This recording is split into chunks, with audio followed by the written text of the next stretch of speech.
आओ भाई, हरि कथा सुने, हरि गुणगान करें।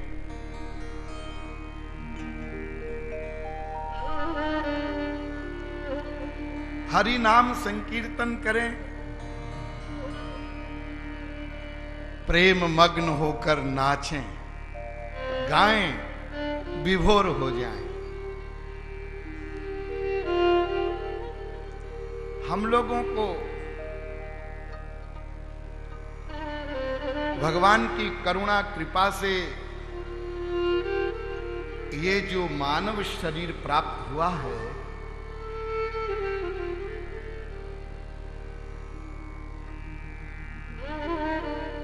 ये देव दुर्लभ है।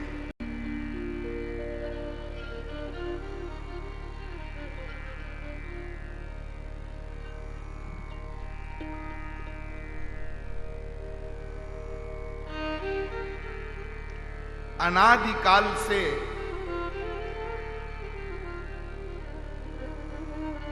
हम लोग 84 लाख प्रकार की योनियों में घूम रहे हैं।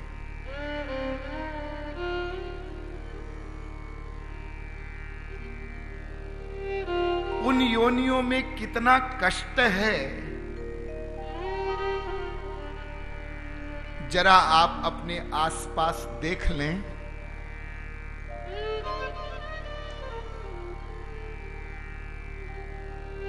एक कुत्ता पेट भरने के लिए कैसे गलियों में घूमता रहता है,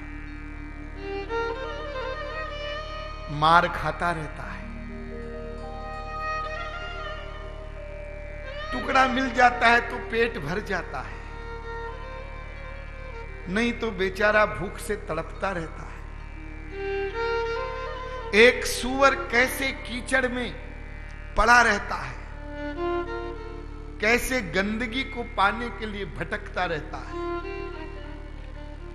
एक कीड़ा कैसे गंदगी में कलबलाता रहता है। जंगल में एक जीवित मृग को भेड़िए कैसे नोचते हैं। कितना कष्ट है। बेचारे वो जीव न कुछ बोल सकते हैं, न कुछ कह सकते हैं।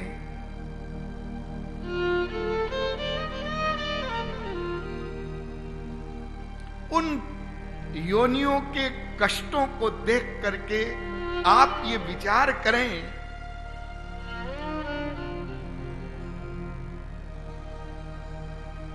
कि उन योनियों में हम भी अनंत बार जा चुके हैं। अनंत बार हम भी कुत्ता, बिल्ली, गधा, सूअर बन चुके हैं। और यदि इस मानव देह के रहते रहते हमने भगवत प्राप्ति नहीं किया, अपना परम कल्याण नहीं किया, तो निश्चित जानिए इसमें किंचित मात्र भी कहीं कोई किंतु परंतु नहीं है, कोई संदेह नहीं है। समस्त शास्त्र वेद चिल्ला चिल्ला कर कह रहे हैं और समस्त महापुरुषों ने सावधान किया है, ऐ मनुष्यों होशियार हो जाओ। उत्तिष्ठत जाग्रत प्राप्य वरान निबोधत। उठो, जागो, जल्दी जाओ किसी महापुरुष की शरण में, नहीं तो उन योनियों में फिर तुमको जाना पड़ेगा। ये जो भोले भाले लोग बोल देते हैं ना, आप में से भी कई लोग बोलते हैं, अरे अब क्या है, अब 60 वर्ष के तो हो ही गए, बहुत सारी तो हमारी चली गई, अब कितना जिएंगे, 10-5 साल और जिएंगे, वो भी कट जाएगा, हमारा तो निभ गया। बेटा अपने बच्चों को कहते, बेटा अब तू जरा अपनी देख, अपनी, हमारा तो हो गया, और उसके बाद क्या, छुट्टी। ये घोर अज्ञान है, महाअज्ञान है। मानव देह समाप्त हो जाने के बाद क्या तुम्हारी छुट्टी हो जाएगी? अरे फिर तो कष्टों का चक्र शुरू हो जाएगा।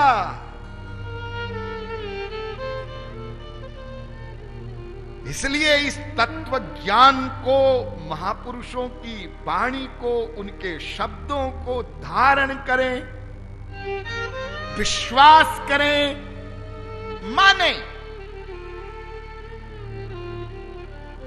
केवल सुने नहीं,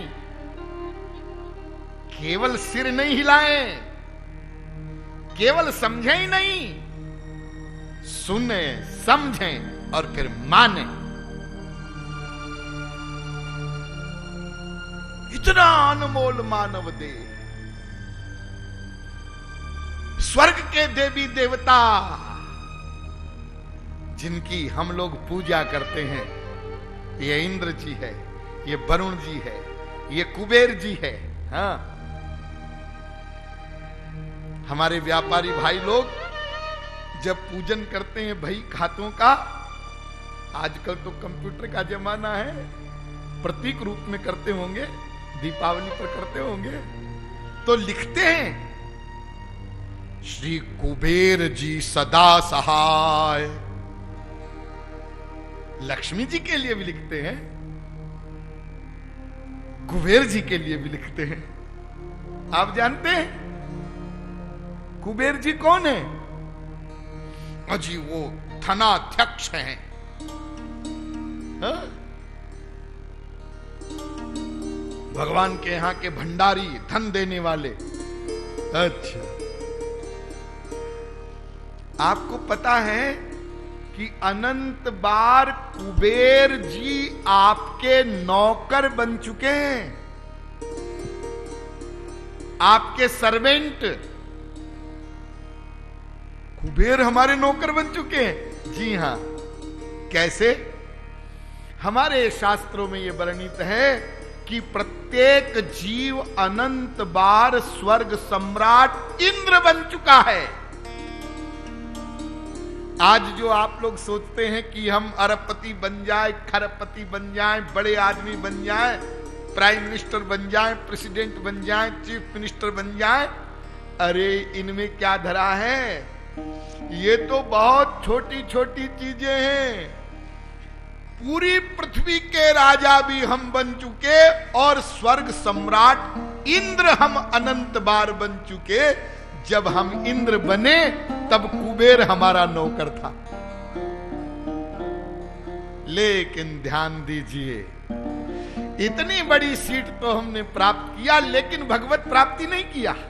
इसलिए आ ब्रह्म भुवनान लोका पुनरावर्तिनोर्जुन। भगवान श्री कृष्ण ने गीता में कहा अर्जुन से, ब्रह्मलोक तक माया गई है, स्वर्गलोक से भी आगे। इसलिए वहां से भी पुनरावृत्ति हो जाती है। फिर हीनतरम बाभिशंति, फिर कुकर शुकर की योनि में आ जाता है जीव। इसलिए वो स्वर्ग के देवी देवता बेचारे प्रार्थना करते हैं, हमको मनुष्य बना दो, हमने गलती कर दी, हम स्वर्ग आ गए। देखिए कितने आश्चर्य की बात है। हम भारतीय लोग जो कहते हैं बड़ा सीना तान करके, हम हिंदू हैं। एक वाक्य हमारे यहां बड़ा प्रख्यात है, गर्व से कहो हम हिंदू हैं। ये वाक्य कोई गलत नहीं है। वास्तव में हमारी जो संस्कृति है, हमारा जो वैदिक ज्ञान है, और जो हमारा ये भारतवर्ष है और इसकी जो आर्य संस्कृति है, वो ऐसी है कि वाकई ये गर्व करने की बात है। विश्व में कोई ऐसा देश नहीं है और कोई ऐसी सभ्यता नहीं है, कहीं पर भी ऐसा तत्व ज्ञान नहीं है, दर्शनों का ज्ञान नहीं है, ऐसे ग्रंथ नहीं है, महापुरुष नहीं है, भगवान के अवतार नहीं हुए कहीं और जितने भारत में हुए। इसलिए इस देश में रहने वाले हम लोग कह सकते हैं, कहना चाहिए, होना चाहिए, लेकिन वो गर्व तब आवे जब उसको जाने हमारे पास क्या है, ये जाने तब तो गर्व आएगा ना, हृदय के अंदर वो भाव उत्पन्न होगा ना। अब पास में फूटी कोड़ी नहीं और आपसे कोई कहे कि गर्व करो मैं अरबपति हूं, अरे कहां से अरबपति का गर्व आएगा भाई, जब फूटी कोड़ी पास में नहीं है। तो हम लोगों का यह हाल है, जो हम हिंदू कहलाते हैं उनको इतना ज्ञान नहीं है कि स्वर्ग क्या होता है। इसलिए अपने पूज्य के मरने पर पिताजी मरे, दादाजी मरे, तो बाकायदा लिखते हैं हमारे पूज्य दादाजी का स्वर्गवास हो गया, हमारे पूज्य पिताजी का स्वर्गवास हो गया। रोज अखबारों में छपता है स्वर्गवास, स्वर्गवास। हम हर कथा में इस विषय को बोलते हैं। अरे स्वर्ग लोक माया का लोक है, वहां से फिर 84 लाख प्रकार की योनि में आना पड़ता है। और वेदों में कहा गया है, अविद्याया मंतरे वर्तमाना स्वयं धीरा पंडितम मन्यमाना धंत्रम्यमाना पर्यंती मूढ़ा। जो पुण्य कर्म करके, धर्म कर्म करके स्वर्ग जाना चाहते हैं, वो तो मूढ़ हैं, मूर्ख हैं। इष्टापूर्तम मन्यमाना वरिष्ठम नान्यत श्रेयो वेदयन्ते प्रमूढ़ा। लो और आगे बढ़ गए, उसको प्रमूढ़ा कह दिया, वो महामूर्ख है। ऐसी चीज को प्राप्त करने का प्रयत्न कर रहा है जो प्राप्त होकर छिन जाएगी। मानव शरीर को प्राप्त करके प्रयत्न तो बहुत किया, धर्म कर्म पुण्य कर्म बड़े किए, लेकिन नश्वर वस्तु को पाने के लिए किए। इसलिए वो स्वर्ग के देवी देवता भी करबद्ध होकर के प्रार्थना करते हैं, हमसे गलती हो गई, हम स्वर्ग में आ गए, अब की बार फिर मानव देह मिल जाए तो वो गलती नहीं करेंगे, इसलिए किसी प्रकार हमको मनुष्य बना दिया जाए। ऐसा ये शरीर है जो हम सब लोगों को मिला हुआ है। आप लोग भी समझ लें, और आप ये मत समझिएगा कि मैं कोई बहुत बढ़ा चढ़ा करके कोई बात कह रहा हूं और मैं अपनी तरफ से कह रहा हूं। ये बात रामचरितमानस में उत्तर कांड में भगवान राम ने स्वयं कही है। बड़े भाग मानुष तनु पावा, बड़े भाग मानुष तनु पावा, सुर दुर्लभ सब ग्रंथ निगावा, सुर दुर्लभ सब ग्रंथ निगावा। प्रभु राम कह रहे हैं अपनी प्रजा से, प्रजाजनों यह देव दुर्लभ मानव शरीर है, इसलिए वेद कहता है इह चेदवेदी दथ सत्यमस्ति न चेदिहा वेदीन महती विनष्टि। यदि शरीर के छूटने से पहले अपना परम कल्याण नहीं किया, भगवत प्राप्ति नहीं किया, तो महान हानि हो जाएगी। क्या हानि हो जाएगी? इह चेद दशकत बोद्धुम प्राक शरीर से विस्रसः ततः सर्गेषु लोकेषु शरीरत्वाय कल्पते। ये वेदवाणी है, सर्गेषु लोकेषु कहा है। अनंत कल्पों तक अनेक लोकों में, अनेक योनियों में फिर भटकना पड़ेगा। इसलिए उत्तिष्ठत, इसलिए उठो, जागो। आप लोग जाग गए हैं, इसलिए यहां कथा श्रवण के लिए पधारे हैं। इसलिए अपने एक एक सांस का सदुपयोग करना है। ये जो इतनी बड़ी भगवान की कृपा हुई है और हम यहां एकत्रित हुए हैं, और जो साधना चैनल के माध्यम से भी अपने अपने घरों में देख रहे हैं, वो भी तत्व को समझ लें और ऐसा न करें कि कथा सुन रहे हैं, अभी 10 मिनट सुना और फिर जरा थोड़ा लेट जाएं, फिर बाद में देखेंगे। अभी तो कथा प्रारंभ नहीं की है स्वामी जी ने, अभी तो कुछ और ही बोल रहे हैं। हा?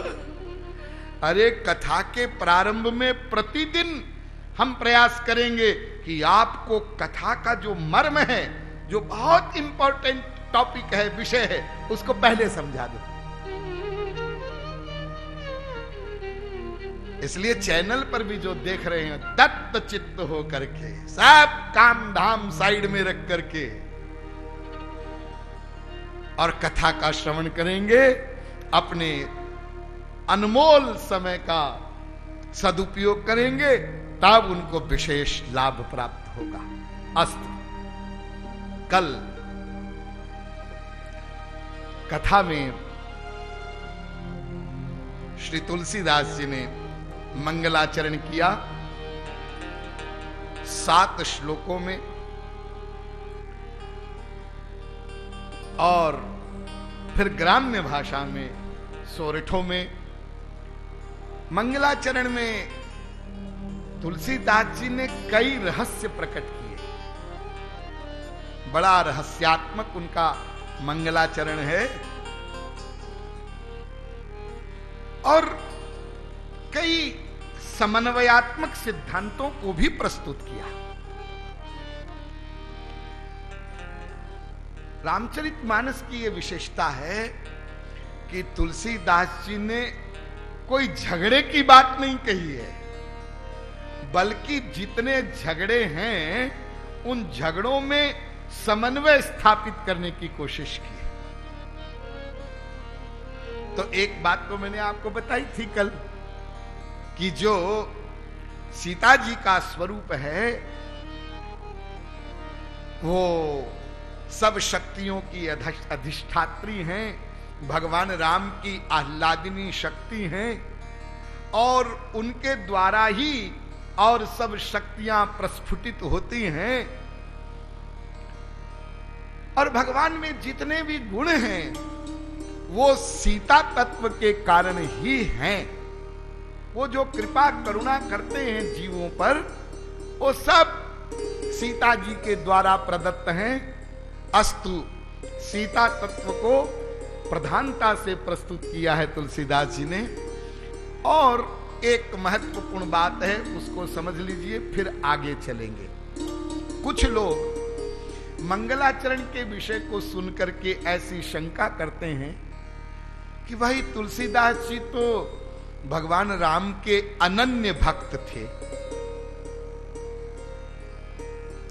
तो उन्होंने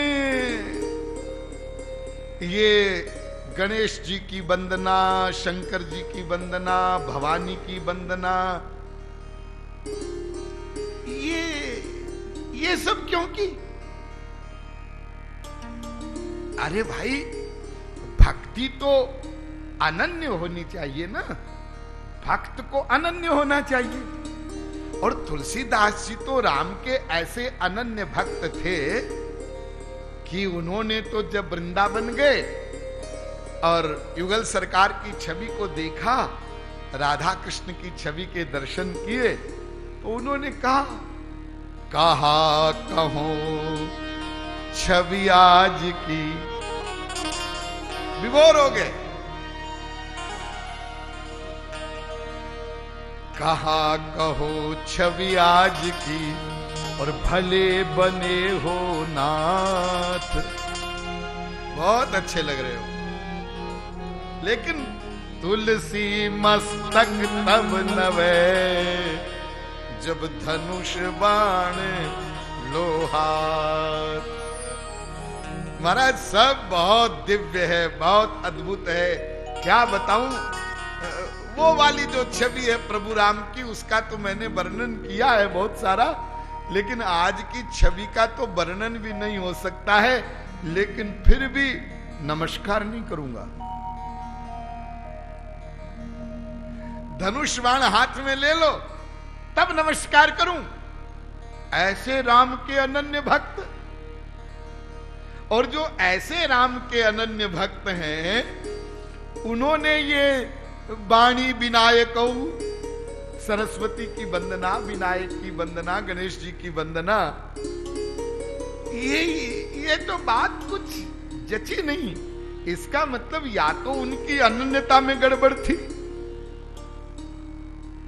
और यदि वो श्री राम के अनन्य भक्त थे तो फिर उन्होंने ये वंदना में ये अन्य जो स्वरूप हैं, इनकी वंदना क्यों कर दी? ऐसा कुछ लोगों के मस्तिष्क में प्रश्न आता है, और बहुत सारे लोग इस अनन्य शब्द का बड़ा संकीर्ण अर्थ करते हैं। थोड़ा सा हम अनन्यता के बारे में समझ लें। अनन्य माने क्या होता है, और अनन्य भक्ति का स्वरूप क्या है? अनन्य भक्ति के स्वरूप को स्पष्ट करने के लिए ही तुलसीदास जी ने अपनी वंदना का यह स्वरूप रखा है। क्यों? क्योंकि उस समय अनन्यता के बारे में बहुत भ्रांतियां थी। देखिए, कल मैंने आपके सामने थोड़ा सा निरूपण किया था कि भाई अनेक प्रकार के दर्शन हमारे यहां हैं, उनमें सबसे महत्वपूर्ण दर्शन है वेदांत दर्शन। ये कल मैंने आपको बताया था। हाँ, और वेदांत दर्शन में दो प्रकार के सिद्धांत हैं, यानी दो प्रकार का वेदांत होता है। एक अद्वैतवादी वेदांत और एक द्वैतवादी वेदांत। यानी एक तो वो सिद्धांत जिसमें अद्वैत माना गया है, यानी केवल एक ब्रह्म है, बस और कुछ भी नहीं है, न माया है न जीव है, केवल एक ब्रह्म है। और वो जो ब्रह्म है भी वो निर्गुण है, निर्विशेष है, निराकार है। और दूसरा सिद्धांत ये है द्वैत वेदांत का कि नहीं, एक ब्रह्म है, जीव भी है और माया भी है, तीन तत्व हैं। ये द्वैत वेदांत है। तो अद्वैत और द्वैत, ध्यान दीजिए, इनका झगड़ा। ब्रह्म निर्गुण निर्विशेष निराकार ही है, या निर्गुण निराकार भी है, सगुण साकार भी है, ये विवाद का विषय। जी हां, पुनः ध्यान दीजिए, पुनः द्वैतवाद में भी जो तीन तत्व मानते हैं, उसमें जो भगवान को सगुण साकार मानते हैं, उसकी भी 5 शाखाएं हैं। शिव जी के भक्त शैव, शक्ति के भक्त दुर्गा जी के भक्त शाक्त, सूर्य की उपासना करने वाले, और गणेश जी की उपासना करने वाले, और विष्णु की उपासना करने वाले। ये जो 5 संप्रदाय हैं, 5 धाराएं हैं, ये पांचों भगवान को सगुण साकार मानते हैं, अवतार भी मानते हैं। लेकिन ध्यान दीजिए, इनमें भी आपस में झगड़ा है। और तुलसीदास जी के समय में उनसे पूर्व बहुत बड़ा झगड़ा, किनमें? शैवों में और वैष्णवों में। यानी जो विष्णु के भक्त थे और जो शिव जी के भक्त थे, उनमें बड़ा भारी झगड़ा। इतना झगड़ा कि आपस में मार काट होने लगी, शैवों में और वैष्णवों में। और इसी प्रकार से जो भगवान की भक्ति करने वाले हैं उनमें अनन्यता के बारे में भी भ्रम। भाई हम तो राम के अनन्य भक्त हैं, हाँ, तो हम राधे राधे नहीं करते, वृंदावन नहीं जाते, हम कृष्ण नहीं बोलेंगे। और श्री कृष्ण के जो अनन्य भक्त हैं उनमें भी भ्रम, हम तो श्री कृष्ण के अनन्य भक्त हैं, इसलिए हम राम राम नहीं बोलते, हम अयोध्या नहीं जाएंगे। लो, यहां भी झगड़ा। तो इसलिए तुलसीदास जी ने रामचरितमानस में निर्गुण निराकार सगुण साकार इस सिद्धांत का भी समन्वय किया, बहुत सुंदर किया। आगे हम आपको बताएंगे। शैवों का और वैष्णवों का जो झगड़ा है इसको भी समाप्त किया है, शिव तत्व को भी प्रकट किया है, और साथ साथ में जो अनन्यता का स्वरूप है उसमें जो भ्रम है उसका भी समाधान किया है। तो इस समाधान का स्वरूप क्या है थोड़ा सा समझ लें, और इसके लिए बहुत संक्षेप में आप लोग अनन्यता माने समझ ले। अनन्य भक्ति क्या होती है, क्या मतलब है अनन्य का? अनन्य माने न अन्य माने अनन्य, जैसे न उचित अनुचित, ऐसे ही न अन्य माने अनन्य।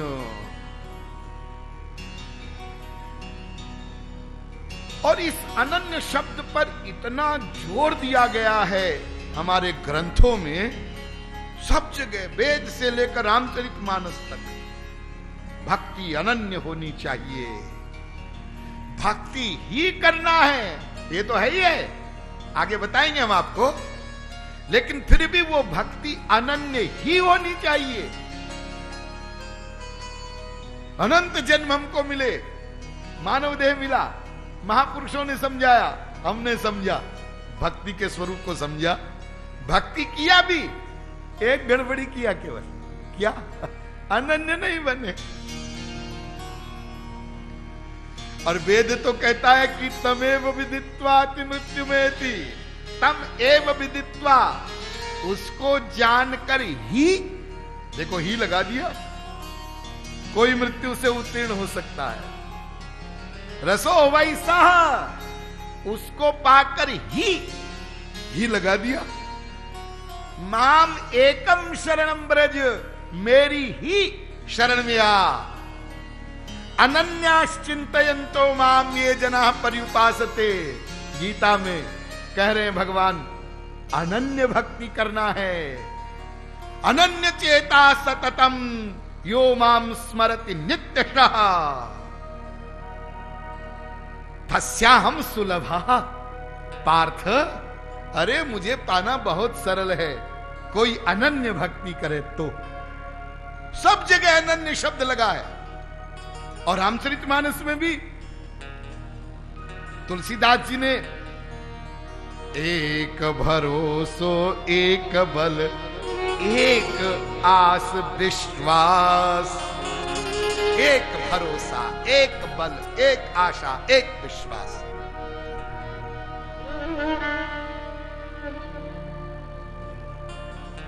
तो अनन्य माने अन्य में मन का लगाव न हो। बहुत ध्यान से समझें, विषय तो बहुत महत्वपूर्ण है, लेकिन मुझे कथा आगे बढ़ानी है, इसलिए मैं संक्षेप में बता रहा हूं।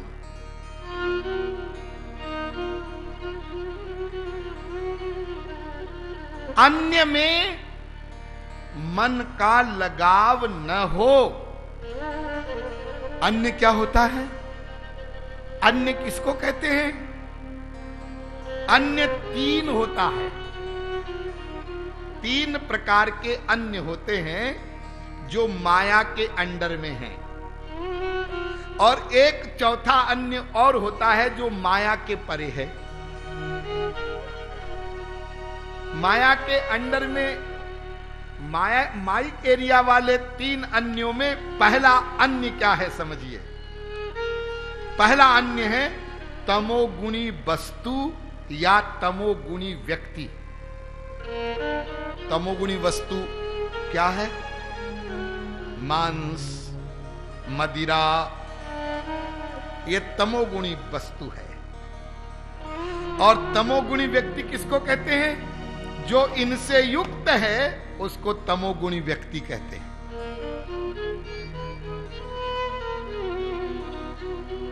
इनमें मन का अटैचमेंट नहीं होना चाहिए। यदि इनमें मन का लगाव हुआ तो मृत्यु के पश्चात तमोगुणी योनि मिल जाएगी। और तमोगुणी व्यक्ति में मन का अटैचमेंट हुआ मनुष्य में, तो वो जहां जाएगा स्वाभाविक है, तमोगुणी कार्य करता है तो घोर नारकीय योनि में जाएगा, तो उसके साथ साथ चले जाओगे। एक अकाट्य सिद्धांत समझ लीजिए, जिस किसी व्यक्ति में आपके मन का अटैचमेंट होगा, लगाव होगा, आसक्ति होगी, मृत्यु के पश्चात उसी की प्राप्ति होगी।